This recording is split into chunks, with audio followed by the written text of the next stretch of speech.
Hello everyone, আশা করি সবাই ভালো আছেন।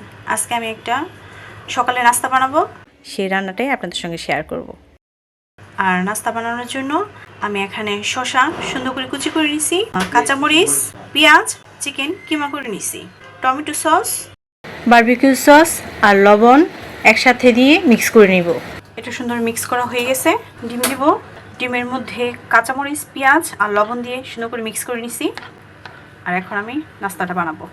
আর আমি ময়দা, লবণ, পানি দিয়ে সুন্দর করে একটা ময়াম বানিয়ে নিছি, সুন্দর করে একটা ডো বানিয়ে নিছি। আর এখন আমি এটা সুন্দর করে অল্প অল্প করে সসপ্যানের মধ্যে দিয়ে দিব। আমি ডোটা সুন্দর করে দিয়ে দিছি। আর এটা এখন যখন হয়ে যাবে তখন আমি ডিমটা দিয়ে দিব। ডিমটা দিয়ে দিতেছি। আর এটা বাটার দিয়ে দিব। বাটারটা আমি সাইড দিয়ে দিছি। এটা আমি সুন্দরভাবে উল্টে দিছি। যে ফিলিংটা বানিয়ে নিছি সেই ফিলিংটা দিয়ে দিব।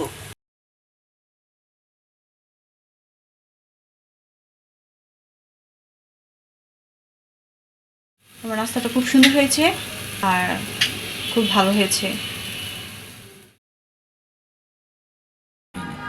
নাস্তাটা খুব সুন্দর হয়েছে,